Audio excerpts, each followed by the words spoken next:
Hi friends, आज हम vitamins का बाकी बचा हुआ पार्ट करेंगे। ठीक है, तो हम शुरू करते हैं आज।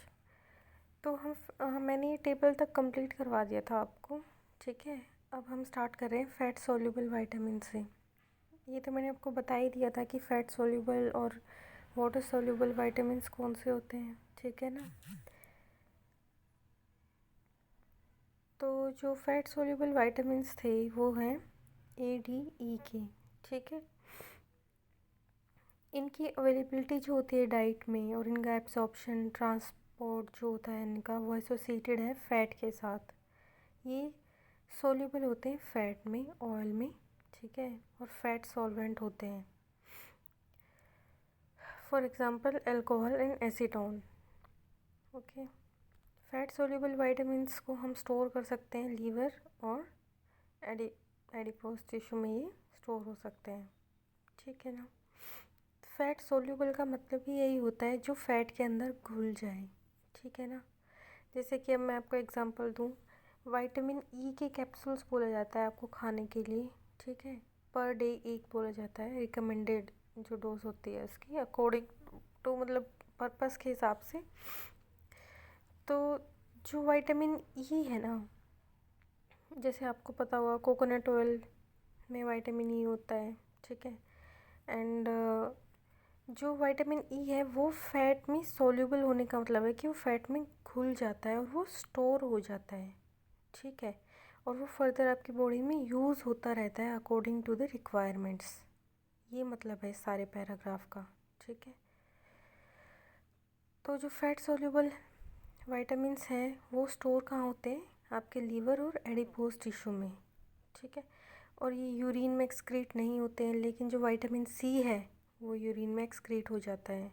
इसलिए अगर आप आउट ऑफ लिमिट भी विटामिन सी कंज्यूम कर लेंगे तो उसका कोई नुकसान नहीं है। ठीक है ना। जैसे लेमन वाटर या फिर उस जो आजकल प्रोडक्ट्स चल रहे हैं विटामिन सी के। ठीक है, तो उसका इतना कोई नुकसान नहीं, क्योंकि वो यूरिन के थ्रू निकल जाएगा अगर वो एक्स्ट्रा होगा तो। लेकिन जो फैट सोल्यूबल होते हैं वो निकलते नहीं हैं, वो स्टोर रहते हैं। ठीक है, तो excess consumption of these vitamins particularly A and D leads to their accumulation and toxic effects. इसीलिए जो फैट सोल्यूबल वाइटामिन्स हैं इनको बोला जाता है इनको लिमिटेड अमाउंट में ही, मतलब अकॉर्डिंग टू बॉडी रिक्वायरमेंट ही इनको खाना चाहिए। ठीक है, जो सारे फैट सोल्यूबल वाइटामिन्स हैं वो आइसोप्रेनॉइड कंपाउंड्स होते हैं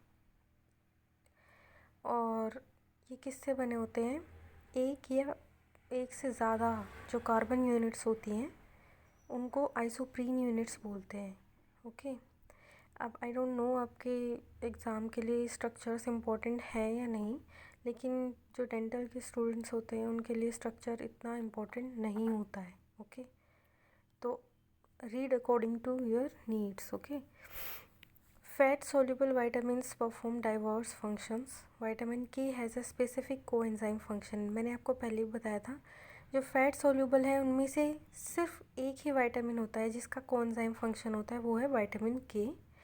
और जो वाटर सोल्यूबल है उसमें से सिर्फ विटामिन बी का कोएंजाइम एक्शन होता है। ठीक है, तो वाटर सोल्यूबल विटामिन देखते हैं अब हम।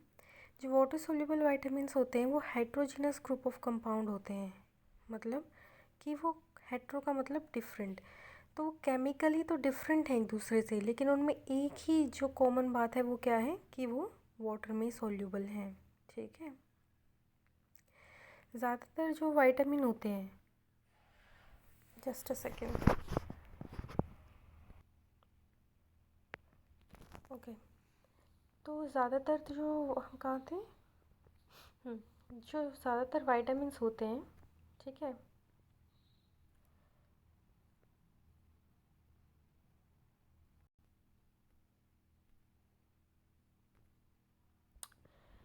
तो कहाँ थे हम, जो ज़्यादातर विटामिन्स होते हैं उसमें क्या होता है कि वो एक्सक्रीट हो जाते हैं यूरिन में और वो बॉडी के लिए टॉक्सिक नहीं होते, ये बात मैंने बता दी आपको। ठीक है, वो स्टोर भी नहीं होते लार्ज क्वांटिटीज़ में बॉडी में एक्सेप्ट विटामिन B12। ओके, और इस रीज़न की वजह से ये कंटिन्यूसली सप्लाई किए जाते हैं डाइट में। Okay, generally vitamin deficiencies are multiple rather than individual with overlapping symptoms. तो अब ऐसा नहीं है कि जो आपके वाइटामिन से अगर उनकी डेफिशिएंसी हो रही है तो उनकी मल्टीपल सिम्टम्स होंगे और वो ओवरलैप करेंगे एक दूसरे से, समझ रहे हैं आप? It is often difficult to pinpoint exact biochemical basis for the symptoms.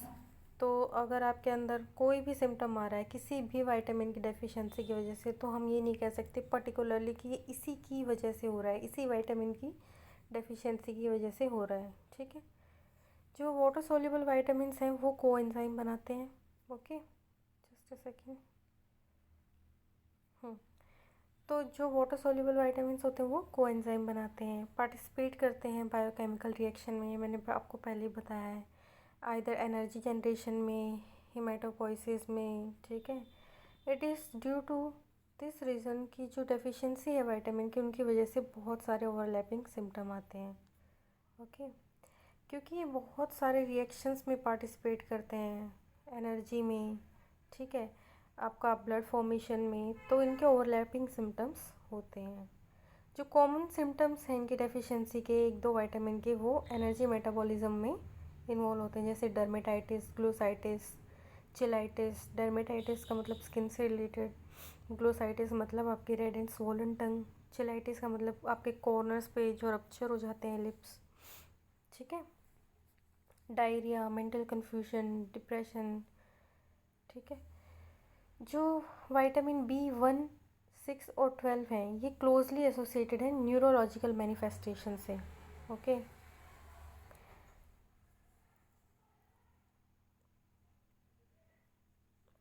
अब हम देखते हैं व्हाट आर वाइटामर्स। वाइटामर्स होते हैं जो केमिकली सिमिलर सब्सटेंस होते हैं, ठीक है, जिनकी जो क्वालिटेटिवली उनकी एक्टिविटी क्या होती है वो भी सिमिलर होती है। कुछ एग्जांपल्स इसके देख लेते हैं, जैसे retinol, retinol, retinoic acid are vitamers of vitamin A. Pyridoxine, pyridoxal, pyridoxamine are vitamers of B6। आपको पता होगा कि रेटिनॉल से तो आप समझ ही गए होंगे, it is related to something to eyes. But जो रेटिनॉल, रेटिनॉल और रेटिनोइक एसिड है, इन सब में क्या डिफरेंस मिलेगा आपको? इन सब में थोड़ा थोड़ा आपका स्ट्रक्चर का डिफरेंस होता है, ठीक है। जो रेटिनोइक एसिड है वो स्किन के लिए यूज़ किया जाता है, ठीक है। रेटिनॉल को भी स्किन के लिए यूज़ किया जाता है, ठीक है। ब्यूटी प्रोडक्ट्स में आजकल ये बहुत ज़्यादा हाई डिमांड में है। Okay, pyridoxine, pyridoxal, pyridoxamine. अब आप देख रहे हैं डॉक्सिन, डॉक्साल और अमीन, तीनों में एक पीछे एक चीज़ चेंज हो रही है। इसमें अमीन आ रहा है, इसमें ऑक्साल आ रहा है, इसमें ऑक्सीन आ रहा है, ठीक है। तो क्या होते हैं वाइटामिन्स? केमिकली सिमिलर सब्सटेंसेस जिनकी जो एक्टिविटी भी क्या होती है, सिमिलर होती है। ओके,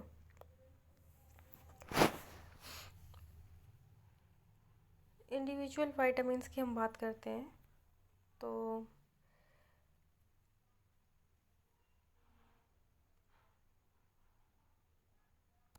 विटामिन ई से शुरू करते हैं हम,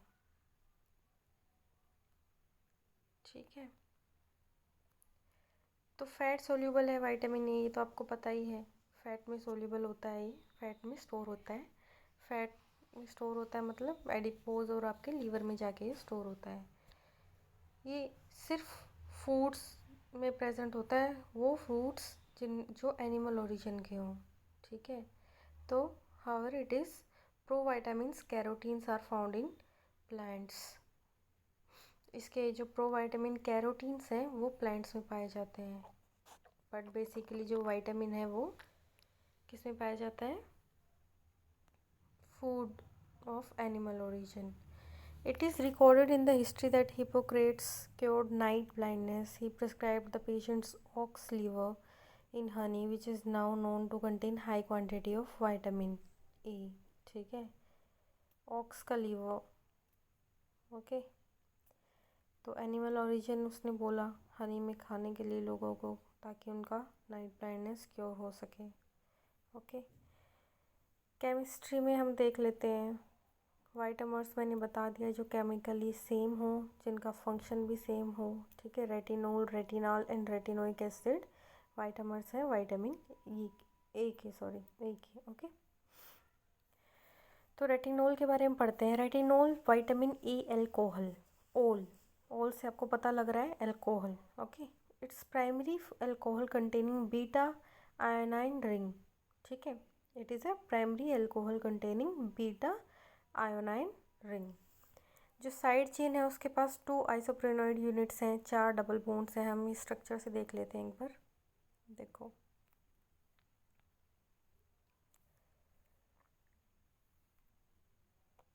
जस्ट अ सेकेंड।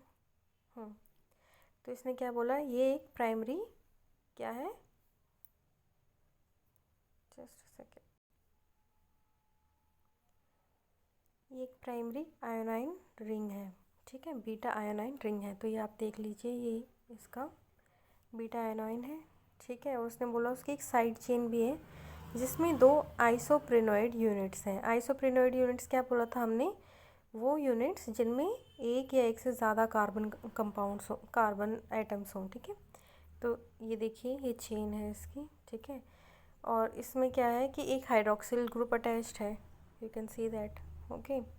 तो जो रेटिनॉल है वो एनिमल टिश्यूज़ में प्रेजेंट होता है as retinyl ester, okay, retinyl ester with long chain fatty acids, okay. और जो प्लांट्स में प्रेजेंट होता है वो as a beta carotene present होता है, ये देखिए यहाँ पे लिखा हुआ है, ओके। तो जब हम रेटिनॉल की बात कर रहे हैं तो उसमें क्या मीन है, एक आपकी बीटा आयोनाइन रिंग, ठीक है, और एक आपका आइसोप्रेनाइड यूनिट्स, और 4 डबल बॉन्ड है इसमें, 4 डबल बॉन्ड्स, ओके, 2 आइसोप्रेनॉइड यूनिट्स, ठीक है। और ये एनिमल्स में होता है और इसमें एक हाइड्रोक्सिल ग्रुप अटैच्ड है, ठीक है। अब मैंने आपको बोला था कि जो रेटिनॉल, रेटिनॉइक और रेटिनाल है, इनमें एक फंक्शनल ग्रुप का डिफरेंस होता है। तो इसमें हाइड्रोक्सिल ग्रुप अटैच्ड है, इधर आप देख सकते हैं, इधर रेटिनाल एल्डिहाइड ग्रुप अटैच्ड है, यहाँ पे रेटिनॉइक एसिड बना हुआ है, ठीक है, COO अटैच्ड है यहाँ पे, COOH, ओके। और ये बीटा कैरोटीन जो कि प्लांट्स में पाया जाता है, ओके। फिर है आपका रेटिनाल विटामिन ए एल्डिहाइड, ठीक है। तो इसमें क्या है कि एक एल्डिहाइड फॉर्म ऑब्टेन होता है बाय ऑक्सीडेशन ऑफ रेटिनॉल। तो अब रेटिनॉल से हमें क्या मिलता है, रेटिनाल मिलता है, और कैसे, by oxidation. Just a second. तो रेटिनॉल से हमें रेटिनाल मिलता है कैसे, थ्रू ऑक्सीडेशन, ठीक है। और retinal and retinol are interconvertible, ठीक है। पहले जो नाम यूज़ किया जाता था वो रेटिनिन था, और फिर आता है हमारा रेटिनॉइक एसिड, जिसमें विटामिन ए एसिड भी बोला जाता है जिसको, ठीक है। ये कैसे होता है, इसमें रेटिनाल को हम ऑक्सीडाइज करते हैं, ठीक है ना, किसको, रेटिनॉल को। Retinoic acid can not give to the formation of retinol, लेकिन जैसे हम रेटिनॉल से रेटिनाल बना रहे थे, और वो इंटर कन्वर्टेबल था, दोनों चेंजेबल थे दोनों, लेकिन यहाँ पे अगर हम रेटिनाल से रेटिनॉइक एसिड बना रहे हैं तो ये इंटर कन्वर्टेबल नहीं है। फिर बात आती है आपकी बीटा कैरोटीन की, ओके। तो इसे प्रोविटामिन ए भी कहते हैं, प्लांट में पाया जाता है। It is cleaved in the intestine to produce 2 moles of retinol. आपका जो बीटा कैरोटीन है इंटेस्टाइन में जाके क्लीव हो जाएगा, टूट जाएगा दो उसमें, ठीक है, 2 मोल्स में रेटिनॉल के। ह्यूमन में जो कन्वर्जन है वो इनएफिशिएंट है, hence beta carotene possesses about 1/6 vitamin A activity compare to that of retinol, यानी ये इतना इफेक्टिव नहीं है as compare to retinol, okay.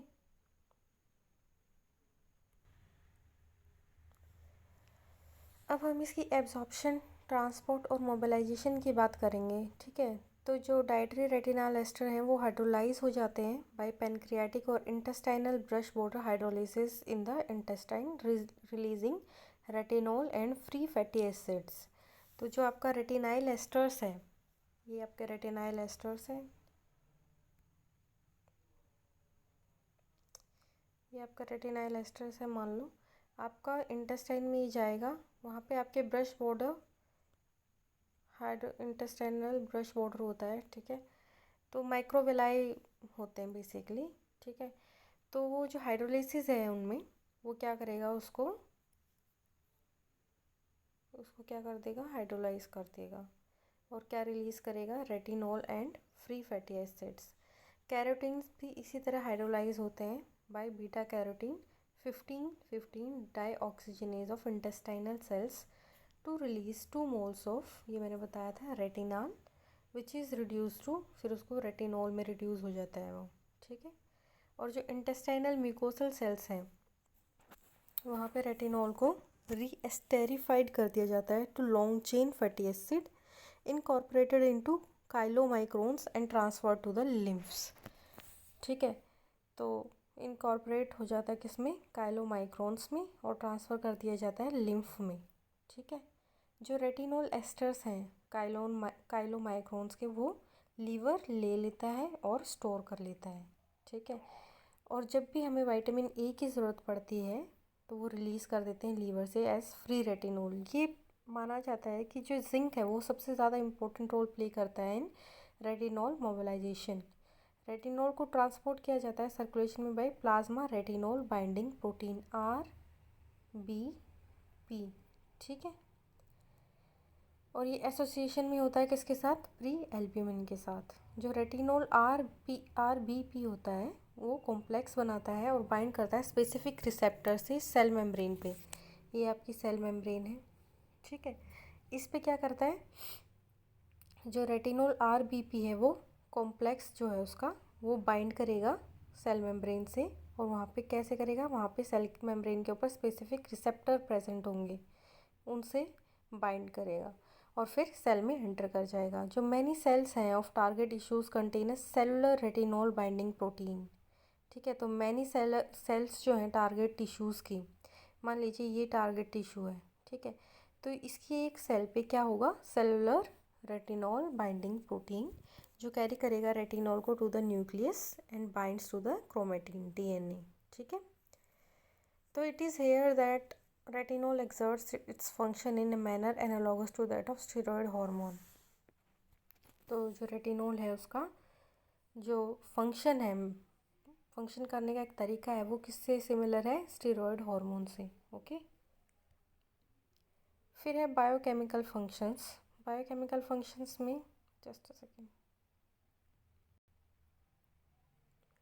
Biochemical functions में विटामिन ए क्यों नेसेसरी है, क्योंकि ये बहुत सारे वैरायटी ऑफ फंक्शंस परफॉर्म करता है। सबसे पहला इसमें विजन है, फिर proper growth, differentiation, reproduction, maintenance of epithelial cell, ठीक है।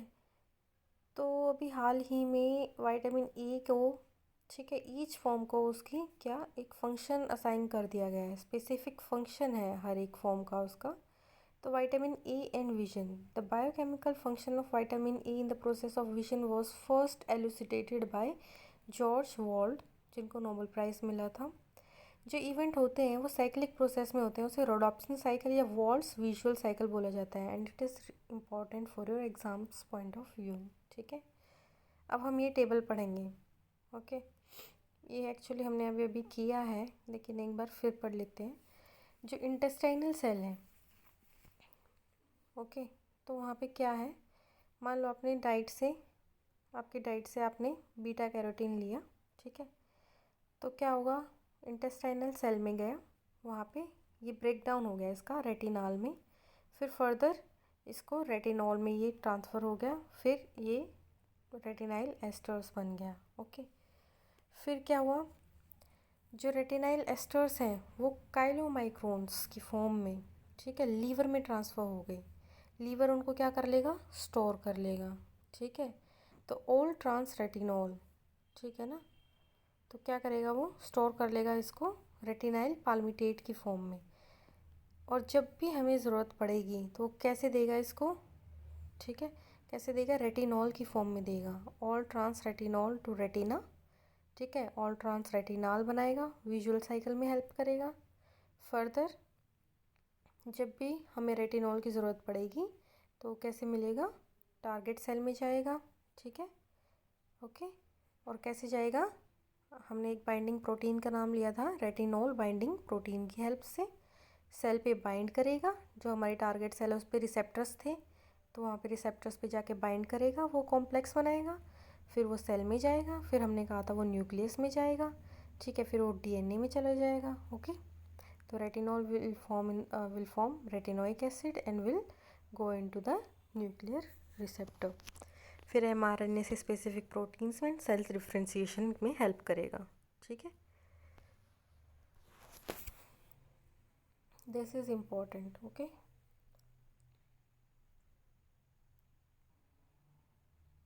अब हम बात करेंगे वॉल्स विजुअल साइकिल के बारे में। रोड्स कोन की बात हमने कर ली है कि आई, ये आपकी आई है, जस्ट अ सेकेंड, आपकी आईज, ठीक है। सेंटर में कॉन्स होते हैं, पेरिफेरी पे रोड्स होते हैं, लेकिन आउल्स और कैट्स में ये क्या करते हैं, रोड्स ज़्यादा होते हैं। रोड्स डिम लाइट में आपके हेल्प करते हैं और कॉन्स ब्राइट लाइट में या फिर कलर विजन में। और बेसिकली कितने होते हैं आपके अंदर rods and cones? 10 million rods होते हैं और 5 मिलियन कॉन्स होते हैं। ठीक है, अब हम वर्ल्ड विजुअल साइकिल देखते हैं। इसमें क्या है, rhodopsin is a conjugated protein present in rods. तो रोड्स आपके कहाँ पे थे? पेरिफ्री पे आपके रोड्स थे। मान लीजिए ये आपके पेरिफ्री है, यहाँ पे आपके रोड्स हैं और सेंटर में आपके कॉन्स हैं जो ब्राइट लाइट को देखने के लिए हेल्प करेगा, और जो रोड्स हैं वो डिम लाइट को देखने के लिए हेल्प करेगा। ठीक है, जो रोडोप्सिन है, मान लीजिए ये आपका एक रोड है, ये किस चीज़ से बना हुआ है? ये कंजुगेटेड प्रोटीन से बना हुआ है, जो जो जिसका नाम है रोडोप्सिन। ठीक है, इसमें 11 cis retinal and protein obscene होता है। ठीक है, आप इसे याद रख सकते हैं। क्या है इसमें आपका? Cis retinal and protein opsin. जो एल्डिहाइड ग्रुप है रेटिनाल का, वो लिंक्ड है e amino group of lysine of opsin से। ठीक है, थियोरेटिकल पार्ट है, आप रीड कर सकते हैं, बाकी मैं समझा देती हूँ आपको। जो प्राइमरी इवेंट है विजुअल साइकिल में on exposure to light is the isomerisation of 11 cis retinal to all trans retinal. अभी हमने यहाँ पे देखा था, देखो, all trans retinal visual cycle में आपका जो सारा सिस रेटिनाल है वो चेंज हो जाएगा किस में? ऑल ट्रांस रेटिनॉल में। ठीक है, तो विजुअल साइकिल हम देख लेते हैं। ठीक है, रोडोप्सिन 11 सिस रेटिनाल ऑप्सिन। ठीक है, क्या होगा इसका? ये चेंज हो जाएगा किसमें? ऑल ट्रांस रेटिनाल में, और जिसकी वजह से कॉन्फॉर्मेशनल चेंज आएगा ऑप्सिन में, which is responsible for the generation of nerve impulse. ठीक है, तो यहाँ पे क्या हुआ? ट्रांसफॉर्मेशनल चेंज आ रहा है। ठीक है, ये देखो, ऑप्सिन में ट्रांसफॉर्मेशनल चेंज आएगा और उससे क्या होगा? फर्दर नर्व इम्पल्स जनरेट होगा। Okay, the old trans retinal is immediately isomerised by retinal isomerase. और इसको कौन करेगा? इसको नर्व इम्पल्स को जनरेट कौन करेगा? कौन सा एंजाइम? दैट इज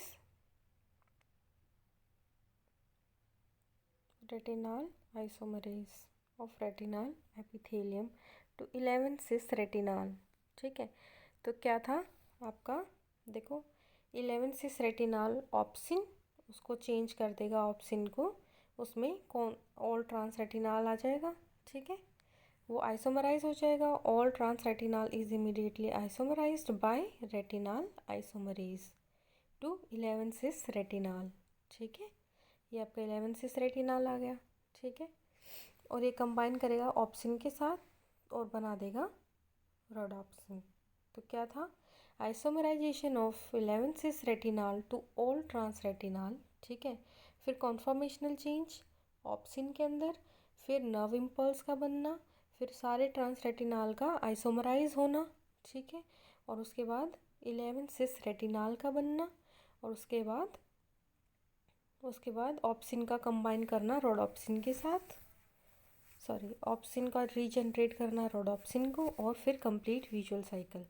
जो कन्वर्जन है ट्रांस रेटिनाल का टू 11 सिस रेटिनाल वो इनकम्प्लीट है। Therefore most of the old trans retinal is transported to the liver and converted to all trans retinol by alcohol dehydrogenase.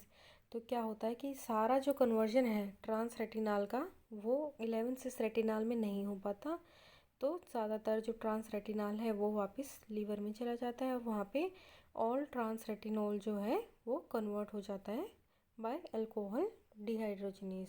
जो सारा trans retinol है उसमें isomerisation होके, ठीक है, 11 सिस रेटिनॉल बन जाता है और उसको ऑक्सीडाइज करके फर्दर क्या बन जाता है, 11 cis retinol to participate in the visual cycle.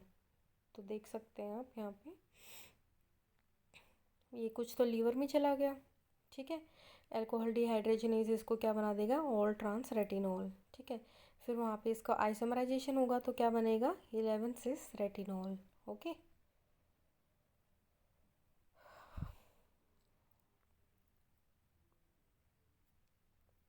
अब हम आगे करते हैं डार्क एडाप्शन टाइम। जब एक पर्सन शिफ्ट करता है ब्राइट लाइट से, तो बचपन से ही आप पढ़ते आ रहे हैं साइंस की बुक्स में कि जब भी एक पर्सन शिफ्ट करता है कहाँ से, डार्क रूम से, सॉरी ब्राइट रूम से डिम लाइट में, तो क्या होता है, और डिम साइन थिएटर या फिर कोई भी आप एक एग्जांपल ले लो, अपने हॉस्टल का ही ले लो, ठीक है। जो रोडोप्सिन है वो स्टोर होता है, are depleted and vision is impaired. तो रोडोप्सिन कहाँ पे स्टोर था, रोड्स में, और रोड्स किसके लिए रिस्पॉन्सिबल है, डिम लाइट विजन के लिए। तो रोडोप्सिन के स्टोर्स क्या हैं, डिप्लीट हो जाते हैं और विजन इम्पेयर हो जाती है। लेकिन कुछ ही मिनट्स के बाद डार्क एडेप्टेशन आती है, रोडोप्सिन रीसिंथेसाइज होता है और विजन इम्प्रूव होती है। तो और डार्क एडेप्टेशन टाइम जो है is increase in vitamin A deficient individuals, ठीक है। तो आपको अंधेरे लाइट वाले कमरे से अंधेरे वाले कमरे में जाने में जो टाइम लगा चीज़ें देखने के लिए, वो किस में ज़्यादा होता है, टाइम किस में ज़्यादा लगता है।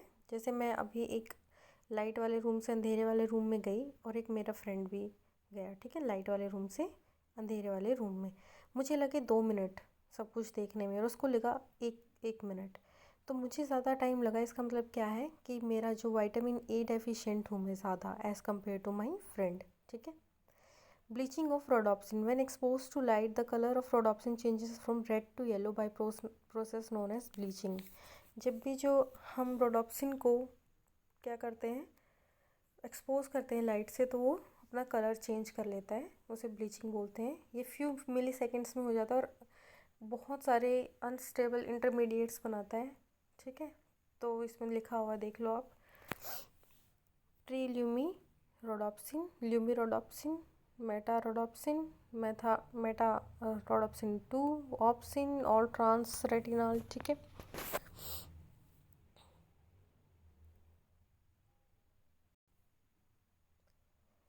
अब हम पढ़ेंगे विजुअल कास्केड एंड CGMP। जब लाइट स्ट्राइक करती है रेटिना पे, ठीक है, तो बहुत सारे बायोकेमिकल चेंजेस आते हैं जिसकी वजह से मेम्ब्रेन हाइपरपोलराइजेशन होती है in the genesis of nerve impulse. Okay, तो मान लो एक लाइट स्ट्राइक की रेटिना पे, ये रेटिना है, ठीक है। तो यहाँ पे बहुत सारे बायोकेमिकल चेंजेस होंगे, मेम्ब्रेन हाइपोपोलराइजेशन होगा, हाइपरपोलराइजेशन, ठीक है, in the genesis of nerve impulse. और जो हाइपरपोलराइजेशन है of the membrane is brought about by visual cascade. Visual cascade की हेल्प से होता है, जिसमें साइक्लिंग GMP इन्वॉल्व होता है। जब एक फोटोन जो लाइट से एब्जॉर्ब होता है, रेडोप्सिन मेटा रोडोप्सिन 2 प्रोड्यूस हो जाता है, जैसे मैंने यहाँ पे आपको बताया था, ठीक है। ये देखो मेटा रोडोप्सिन 2, ठीक है। तो जो प्रोटीन है ट्रांसड्यूसिन एक्टिवेट हो जाता है इस टाइम पे, ठीक है, मेटा रोडोप्सिन 2 की वजह से, जिसकी वजह से involves an exchange of GTP from GDP on inactive transducin, ठीक है। ओके, जो इन्वॉल्व है एक्सचेंज है GTP का फ्रॉम GDP ऑन इनएक्टिव ट्रांसड्यूसिन। तो इसके बाद क्या होता है, जो एक्टिवेटेड ट्रांसड्यूसिन है वो एक्टिवेट कर देता है साइक्लिक GMP फॉस्फोडाइएस्ट्रेज को, ठीक है, GMP फॉस्फोडाइएस्ट्रेज को, ओके। और जो एक्टिवेटेड ट्रांसड्यूसिन है वो एक्टिवेट करता है साइक्लिक GMP फॉस्फोडाइएस्ट्रेज को, और इसकी वजह से, जस्ट अ सेकेंड, तो यहाँ पे आप देख सकते हैं रोडोप्सिन, ठीक है, फिर ये चेंज हुआ मेटा रोडोप्सिन 2 में, उससे ट्रांसड्यूसिन इनएक्टिवेट था, जो इनएक्टिव था वो एक्टिवेट हुआ और जीटीपी जीडीपी में कन्वर्ट हो गया। फिर उसने एक्टिव ने क्या किया, फॉस्फोडाइएस्ट्रेज इनएक्टिव बना और वहाँ पे फॉस्फोडाइएस्ट्रेज एक्टिव हो गया। फिर उसने फर्दर क्या किया, साइक्लिक जीएमपी को रॉड सेल में डिग्रेड कर दिया। ठीक है, जो रैपिड डिक्रीज है, ठीक है, सीजीएमपी से जीएमपी में, closes the sodium channel in the membrane of the rod cells, and this result in hyperpolarization, which is an excitatory response transmitted through the neuron network to the visual cortex of the brain. Okay, तो rhodopsin की वजह से मेटारोडोप्सिन 2 activate हुआ, sorry बना, rhodopsin से मेटारोडोप्सिन 2, फिर GTP से GDP बना, ट्रांसड्यूसिन इनएक्टिव से एक्टिव हुआ, फॉस्फोडाइएस्ट्रेज इनएक्टिव से एक्टिव हुआ, उसने साइक्लिक जीएमपी को रोड सेल्स में डिग्रेड कर दिया, और जो डिक्रीज हुआ साइक्लिक जीएमपी का, ठीक है, वो क्या करता है, सोडियम चैनल्स को मेम्ब्रेन में क्या कर देगा, क्लोज कर देगा, जिसकी वजह से हाइपर पोलराइजेशन होगी, एक एक्साइटिंग रिस्पॉन्स ट्रांसमिट होगा, ठीक है, ट्रांसमिट होगा through the neuron network to the visual cortex of brain. ठीक है, अब हम कलर विजन की बात करते हैं। कौन सा specialised in bright and colour vision, ये मैंने बताया था आपको, ठीक है, और रोड्स डिम लाइट के लिए जो विजुअल साइकिल है वो कंपेयर करता है to that present in rods is also seen in cones. ठीक है, जो कलर विजन है उसको कौन गवर्न करता है, by colour sensitive pigments porphyropsin red, iodopsin green and cyanopsin blue. तो जस्ट अ सेकेंड, तो पोरफायरोप्सिन, ठीक है, एडोप्सिन एंड साइनोप्सिन। ठीक है, सी से साइनोप्सिन, सी से सी समुंदर और सी से ब्लू, एडोप्सिन से ग्रीन और पी और से POR PH, सॉरी यार प्रोनाउंसिएशन में प्रॉब्लम हो रहा है, प्लीज़ इतना मत सोचिएगा।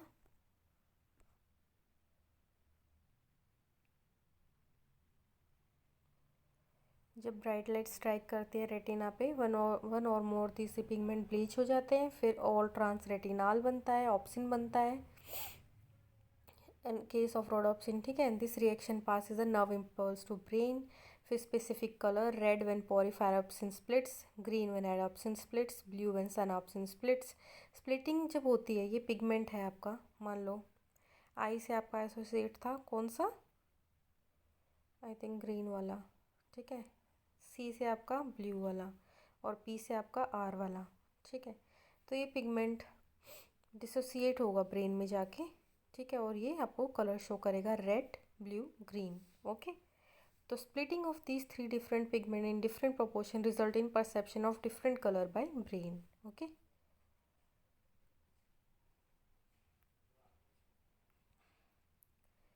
फिर है अदर बायोकेमिकल फंक्शन। मेन तो आपका यही था, साइकिल वगैरह और पिगमेंट्स वगैरह, बाकी हम आगे एक बार पढ़ लेते हैं।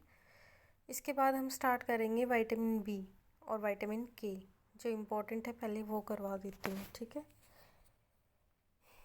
अदर बायोकेमिकल फंक्शन क्या है, रेटिनॉल एंड रेटिनोइक एसिड जो है वो स्टेरॉयड हार्मोन की तरह एक्ट करते हैं, हम ये स्टार्टिंग में पढ़ चुके हैं। They regulate the protein formation and involve in cell growth and differentiation पढ़ चुके हैं। ठीक है, उसके बाद विटामिन ए क्यों एसेंशियल है, ताकि हम हेल्दी एपिथेलियल टिश्यू हमारे रहें, due to the fact that retinol and retinoic acid are required to prevent keratin synthesis responsible for horny surface. तो क्या होता है कि जो रेटिनॉल और रेटिनोइक एसिड है वो क्या करते हैं, कैरेटिन सिंथेसिस को प्रिवेंट करते हैं। ठीक है, तो जिससे कैरेटिन क्या होता है, हार्ट्स, वो एक कैरेटिन आपको पता है बालों में होता है कैरेटिन, ओके, नेल्स में होता है आपके, तो ये कैरेटिन बनने से रोकता है। ठीक है, retinyl phosphate synthesised from retinol is necessary for synthesis of certain glycoproteins. ठीक है, ये इंपॉर्टेंट पॉइंट है, याद रखना। फिर रेटिनॉल एंड रेटिनोइक एसिड किस में हेल्प करते हैं, ट्रांसफरिन में, synthesis of transferrin, iron transport protein, ये भी इम्पोर्टेंट है। ठीक है, vitamin A is considered to be essential for maintenance of proper immune system. ठीक है। तो 3 चीज़ें तो आपकी हो गई, आयरन ट्रांसपोर्ट प्रोटीन में, ग्लाइकोप्रोटीन में, ठीक है, प्रॉपर इम्यून सिस्टम में, ठीक है, कैरेटिन को रोकता है, सेल ग्रोथ में, डिफ्रेंसिएशन में, cholesterol synthesis require vitamin A, very important point. Mevalonate, an intermediate in cholesterol biosynthesis, is diverted for synthesis of coenzyme Q in vitamin E deficiency. ठीक है, it is pertinent to note that discovery of coenzyme Q was originally made in vitamin E deficient animals. ये एक important point है, ठीक है।